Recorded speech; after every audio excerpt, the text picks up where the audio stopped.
Over the last year, I've been looking after both my parents who have dementia, and it's been a real struggle.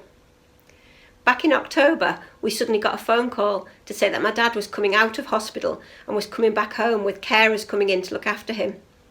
It was also the same day that we broke up for half term from school and the government announced a lifting on the travel ban to the Canary Islands. And due to God's perfect timing, we were able to take the week's holiday that we had booked for August but was unable to take due to COVID. And while we were away, I noticed a lot of fishermen. Some were individual fishermen casting their rods out to sea.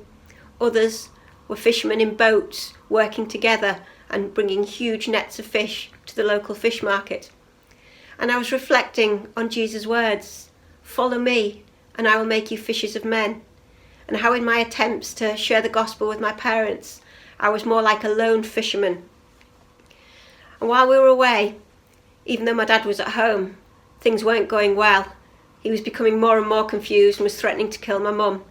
So I was trying to talk to him over the phone, pray with him, and share the gospel yet again. But my dad was having none of it.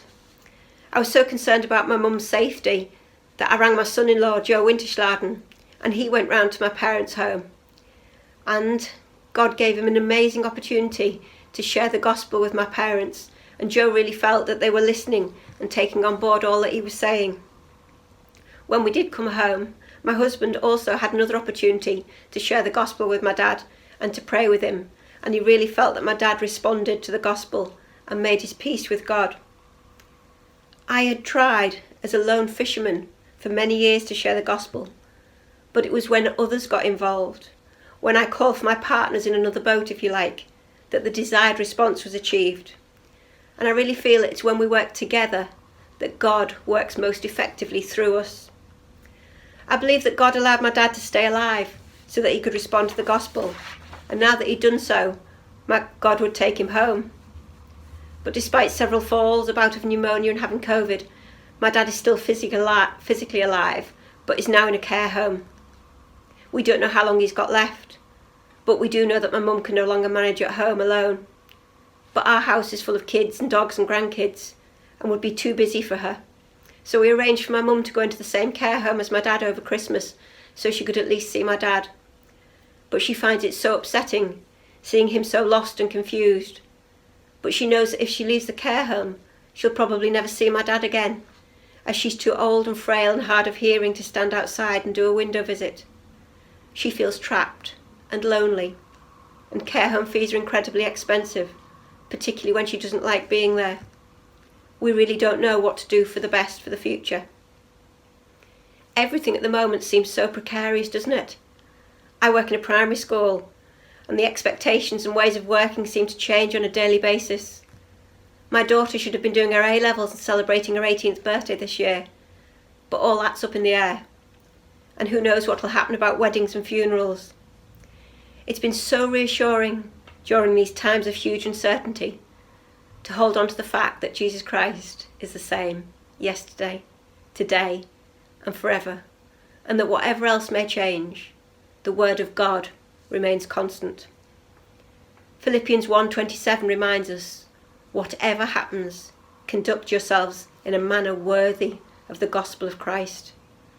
And this means honouring my parents even when I have to explain the same thing over and over again. It means not becoming angry and frustrated when I've been on hold on the phone for 40 minutes and then suddenly get cut off because everyone's working from home.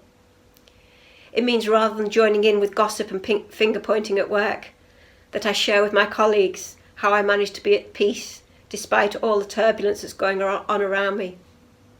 It means following government guidelines, but not living in fear of the virus. It means spending my time at home wisely in what I watch and what I listen to. It means putting into practice Paul's words in verse 21, "For me to live is Christ, and to die is gain." You know, as a Christian, it's so easy to understand how dying and spending eternity with Jesus is a massive gain. But what does "to live is Christ" really mean? What is most important in my life? What am I living for?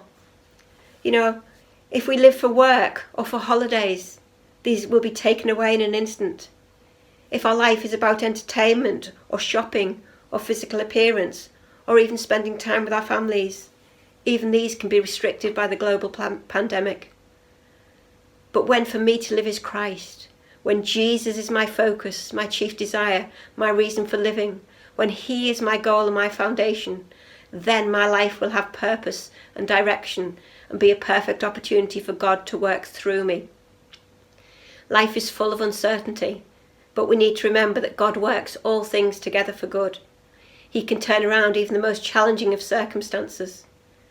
I remember hearing about a construction worker in Africa who fell on a nail and got tetanus, and the church prayed fervently for his recovery, thinking that his healing would be a perfect testimony to the unsaved locals. But sadly the worker died. All of the village came to his funeral. The gospel was preached, and many responded and were saved. Out of one man's death came life for many others. We don't know what the future holds, but God is still on the throne. He's still working through us by how we live our lives and by how we respond to the current situation. We don't need to give in to fear, and as the songwriter Matt Redman reminds us, that whatever may pass and whatever lies before us, we still have 10,000 reasons to bless and worship God. When our eyes are fixed on Jesus, the author and perfecter of our faith, when he is truly our vision, whatever befall, then we can live life to the full, and God will be able to work through us, whatever situations we may face. Thank you.